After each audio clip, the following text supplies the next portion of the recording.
Comparatively before it's like improving. Like last 2 term ఎలక్షన్స్లో Congress was a very bad position. Now it's improving. తర్వాత ఇంకోటి ఏం చెప్పాలి అంటే 70 yearsలో ఏమీ చేయలేదు అని చెప్తున్నారు కదా. 10 ఏళ్ళలో వీళ్ళు ఏం చేశారు? దోచుకున్నారు. పాము పుట్టులో చేరుకుంటుంది, అలా చేరుకొని నేను చేశాను అనేది చెప్పుకుంటున్నారు. అలాగే గుజరాతీలు ఓన్లీ అదానీ అంబానీ వీళ్ళు తప్ప ఇంకెవరు లేదా? ఏది వచ్చినా గుజరాత్కేనా? మేమేం తక్కువ? కర్ణాటక, ఆంధ్ర, తమిళనాడు ఐటీలో టాప్ లెవెల్. ఇండియాలో రూలర్స్ అంటే మేము ముగ్గురే. అలాంటి వాళ్ళు లేక ఏదో గుజరాతీలు పెట్టుకొని వీళ్ళు వెధవులు. అలాగే వాళ్ళ ఆఫీసులు చూసారు. ఇప్పటికీ కాంగ్రెస్ ఆఫీసుల్లో డొక్క ఆఫీసులు, పాత బిల్డింగ్లు ఉన్నవి. ఇప్పుడు మీరు బీజేపీ ఆఫీసులు చూస్తే మీరు 5-star hotels. You don't believe that అలాంటి ఆఫీసులు పెట్టుకున్నారు. ఎక్కడి నుంచి వచ్చింది? 10 ఏళ్ళలో 75 years కాంగ్రెస్ దోచుకున్నది ఎంతో, దాంట్లో వీళ్ళు 10 yearsలో దోచుకున్నారు. అలాగే డివైడెడ్ ఇండియా ఇన్ రిలీజియస్ మతాలతో. ఈడీ రైట్స్, దొంగని ఈడీ రైట్ చేసి పొద్దున్నే వాడిని క్లియర్ చీట్. అలాగే వీళ్ళు చెప్పారు రోడ్లు పెంచారు అనేది. ద్వారకా రోడ్ ఇది చూసారా మీరు? ఎంత చీటింగ్ అనేది. దాన్ని 2 billion ఎంతో అది దోచుకున్నది. అలాగే Pulwama, it's a fake attack. అది ఎలక్షన్ కోసం చేసుకున్నాడు మోదీ అది పుల్వామా అటాక్. ఇంకా బాత్రూమ్లు చెప్పారు వీళ్ళు, బాత్రూమ్ లేదు అనిందే. 1919లో I'm a civil contractor before coming to America. అప్పుడు 5,000 రూపీస్లో ఒక్కొక్క బాత్రూము నేను షెడ్యూల్ క్యాస్ట్కి 5,000 బాత్రూములు నేను కట్టించాను. అలాగే నాలాంటి వాళ్ళు ఎందుకు కాంట్రాక్టర్లో కర్ణాటకలో తెలియదు, అదన్నీ చేశాము. That is the Congress. ఇది అంతే చెప్తున్నాను. ఇప్పుడు ఒక్క నిమిషం లేదు,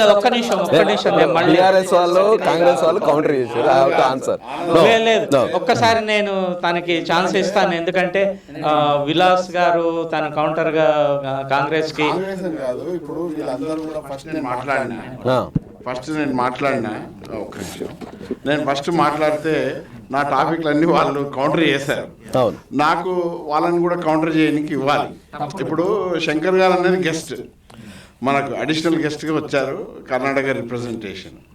మనం ఇక్కడ ముగ్గురము తెలంగాణ నుంచి.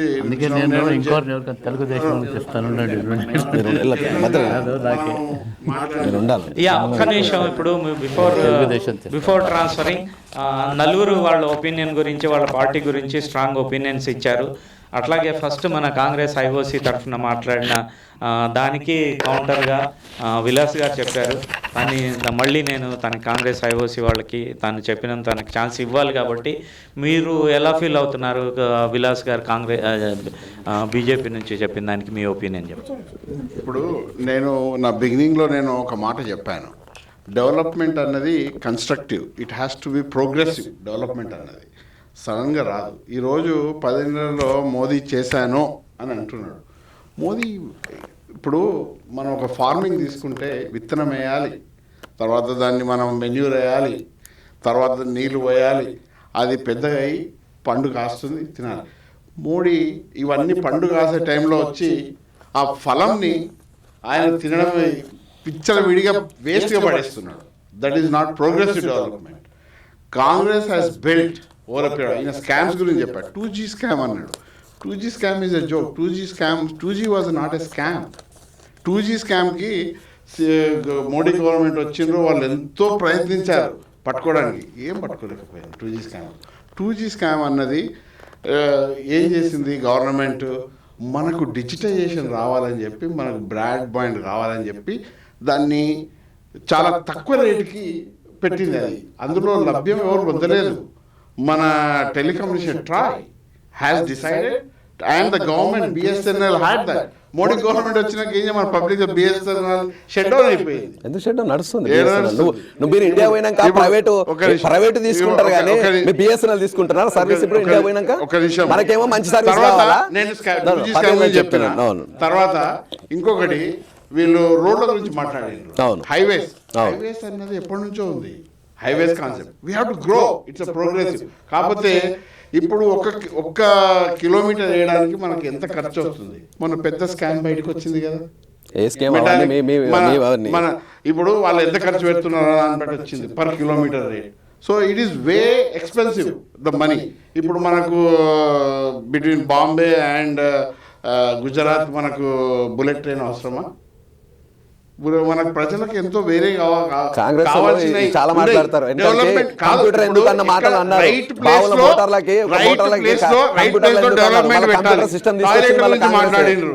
టాయిలెట్ల గురించి మాట్లాడిండ్రు శ్రీనివాస్ గారు. 10 years ఇప్పుడు టాయిలెట్లో ఈయన చూసిండొచ్చు. Let's believe through his eyes. Rural ఏరియాస్లో లేవు. మరి 10 years టీఆర్ఎస్ ఉంది. మరి వాళ్ళు ఎందుకు గట్టిగా ఒక్క నిమిషం. ఇప్పుడు ఎవరు ఆయన ఇంతమంది ఎగ్జాంపుల్ ఇచ్చిండు. ఇవన్నీ కూడా 75. ఒక్క నిమిషము. కాంగ్రెస్ గవర్నమెంట్ వచ్చినప్పుడు మనకు తినడానికి తిండి లేదు. మనకు తినడానికి తిండి లేదు కాదు, భారతదేశం అది పంటలు అవే. మోడీ గారు 80 కోట్ల మందికి 5 కిలోల బియ్యం ఇస్తున్నాడు ఫ్రీగా. 5 కిలోల బియ్యం చెప్తున్నా. అదే సిస్టమ్. మరి భూమి ఏం పెరగలేదు, పంటలు ఏం పెరగలేదు, పంటలు పెరిగాయి. ఒకప్పుడు మనకు డిఏపి కావాలన్నా, గోదావరి కావాలన్నా, ఎరువులు కావాలంటే చెప్పులు లైన్లో పెట్టి నిలబడాల్సిన కర్మ ఉండే. ఈ రోజు దానికి నేమ్ పౌడర్ రాసి ప్రైవేట్ వ్యక్తులకు వెళ్లకుండా సిస్టమేటిక్ గా చేస్తే ప్రైవేట్ పోవట్లేదు ఎరువులు. సో ఈరోజు సిస్టమేటిక్ గా ఉంది. మీరు ఉన్నప్పుడు మొత్తం స్కాములు కాంగ్రెస్ గవర్నమెంట్ చేయబట్టింది కాబట్టి ఎలక్షన్స్ ఉన్నాయండి. కాంగ్రెస్ ఇంత ముందుకు డిజిటేషన్ లేదు. కాంగ్రెస్ ఎన్ని వేల కోట్లు ఖర్చు పెట్టారు. ఈ రోజు పార్టీ ఫండ్ కానీ ఏది కానీ everything paper, everything paper. Funds coming, Congress విత్తనం వేసింది, దాని యొక్క ఫలితాన్ని కాంగ్రెస్. మరి భారతదేశంలో ఎన్ని సీట్లు వస్తున్నాయి మీకు? అందుకనే వస్తున్నాయి. ప్రతిపక్ష హోదా లేదు ఈ రోజు మీకు. ఈ రోజు ఇంకా 50 కంటే తక్కువ రావు, 53 రావు. ప్రతిపక్ష హోదా ఉండనే ఈసారి. రాసి పెట్టుకో. గుడ్డిలో మెల్లగా కర్ణాటక, తెలంగాణలో వచ్చినాయి కానీ మీకు 2 తప్ప నార్త్ లో ఏ స్టేట్ లో రావు. పంజాబ్, హర్యానా, ఛత్తీస్గఢ్, తర్వాత రాజస్థాన్, మధ్యప్రదేశ్. రాముని మొక్కని కాదు లేదు. మీ తెలంగాణలో అద్దంకి దయాకర్ ఉల్టా పల్టా మాట్లాడతాడు. రాముడు మీ అయ్యనా, సీతమ్మ మీ అమ్మనా అంటే అవును మా ఇలవేల్పులు, మా దేవుళ్ళు. మీరు మాట్లాడేది రిలీజియన్ మాట్లాడుతున్నాం. రిలీజియన్ అన్ని మాట్లాడతాం. భారతదేశం సనాతన ధర్మం. రిలీజియన్ ఎందుకు మాట్లాడదు? రిలీజియన్ లేదా భారతదేశంలో? మీరు కాంగ్రెస్ వాళ్ళు భారతదేశాన్ని ఎలా ప్రొజెక్ట్ చేశారంటే పాములు ఉన్నాయి, పాములు అలియాడే దేశం అని చెప్పారు. పాములు అలియాడే దేశం అన్నారు. మీరు అది చేస్తే ఈ రోజు మనము రాకెట్లు, అంతరిక్ష యోధనలకి రాకెట్లు 108 రాకెట్లు పంపించినాం. మనము సైంటిస్టులను ఎంత ఎంకరేజ్ చేస్తున్నాము. ఎవరైనా ఉగ్రవాడి ఇంతకుముందు చెప్పిండు పుల్వామా దాడి అనేది ఫేక్ అన్నాడు. It's wrong. We did surgical strike. శత్రు దేశాలకు వెళ్ళి గుండె కూపినాం. సర్జికల్ స్ట్రైక్ చేస్తున్నట్టు అవసరం ఉంది. కాంగ్రెస్ ఉన్నప్పుడు కూడా ఎప్పుడు కూడా ప్రచారం ఎందుకు చేసుకోవద్దు? ఏం చేసిరు? మీరు వాళ్ళ ప్రూఫ్స్ అడుగుతారా? మీరు ఆ ప్రూఫ్స్ అడుగుతారా? మళ్ళీ రాహుల్ గాంధీ ప్రూఫ్స్ అడగలే. రాహుల్ గాంధీ ప్రూఫ్స్ అడిగారు. అధికారం కాంగ్రెస్ ఏమో డేంజర్ అండి.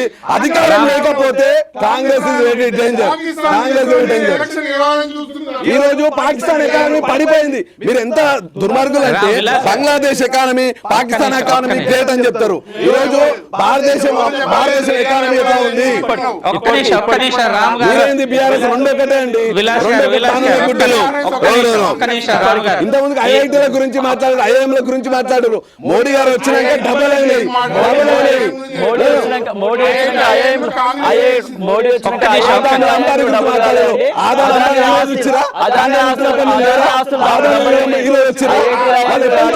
కాంగ్రెస్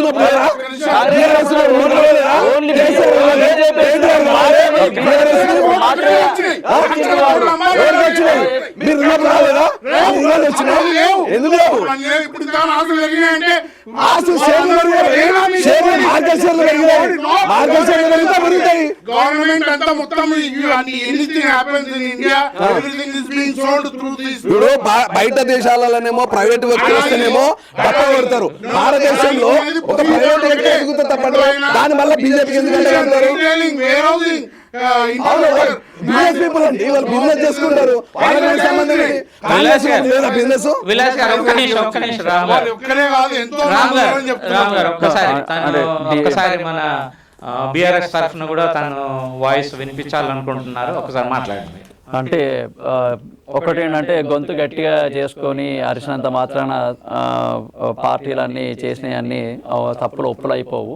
అదేంటంటే మనం సబ్జెక్ట్ మాట్లాడడానికి వచ్చినాము, సబ్జెక్ట్ మాట్లాడదాము. మీరేం చేసిర్రు మేమేం చేసినాము అని తవ్వుకుంటే అసలు భారతదేశాన్ని ఒక కొన్ని జనరేషన్స్ వెనక్కి నెట్టేసిన పార్టీలు ఈ రెండు, బీజేపీ కాంగ్రెస్లు.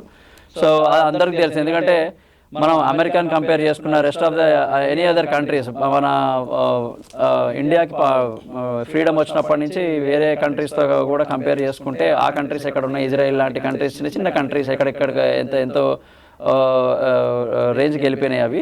మన ఇండియాలో మాత్రం ఇప్పుడు ఒక లాస్ట్ ఒక 5-6 ఇయర్స్ నుంచి చిన్న ఐటీ రెవల్యూషన్ వల్ల కొంచెం ముందుకు వచ్చిందేమో తప్ప మోడీ కానీ, రాహుల్ గాంధీ కానీ, ఇందిరాగాంధీ కానీ, సోనియా గాంధీ కానీ భారతదేశానికి చేసింది ఏమీ లేదు. మేము ఇప్పటికీ 5 కిలోల బియ్యం నియమిస్తున్నట్టు 5 కిలోల బియ్యం ఎవడిమ్మన్నాడు మిమ్మల్ని?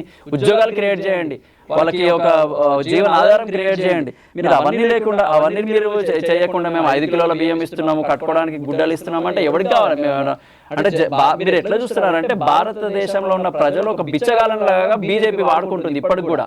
వాళ్ళు బిచ్చగాలు కాదు, వాళ్ళ పౌరులు. Every governments responsibilities, roads responsibilities, farming equipment, population growth control ఇవన్నీ గవర్నమెంట్ చేయాల్సింది. గవర్నమెంట్ వ్యవసాయం చేసుకోవడానికి అదొక పర్సెంట్, అది ఒక గవర్నమెంట్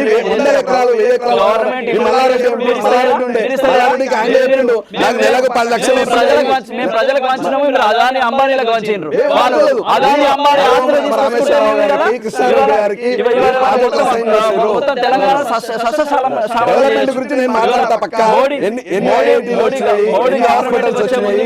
తెలంగాణకి ఐటీఐఆర్ ఇస్తామన్నాడు, కాజీపేట కోచ్ ఫ్యాక్టరీ ఇస్తా అన్నాడు, మేము రోడ్లు వేసేది ఇస్తామన్నాడు. ఏమి ఇవన్నీ ఎక్కడ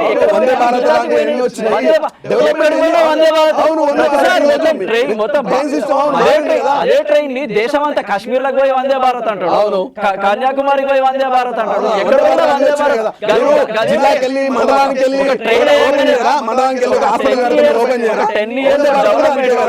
ఒక ట్రైన్ కి శంకుస్థాపన, అంతేందుకు ఒక ట్రైన్ శంకుస్థాపన చేయగానే డెవలప్మెంట్ కాదు. మీ కిషన్ రెడ్డి పోతాడు, ఒక వాటర్ టాయిలెట్, ఒక వాటర్ ట్యాంక్ ఓపెన్ చేసి సెంట్రల్ మినిస్టర్ స్టేజ్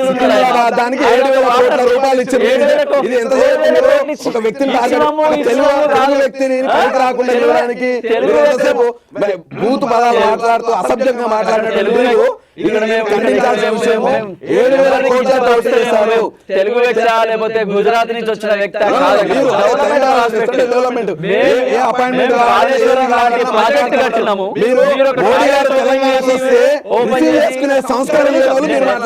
మాట్లాడినాక మీరు మాట్లాడుతూనే ఉంటారు కదా, మాట్లాడండి, మీరు కూడా మాట్లాడండి.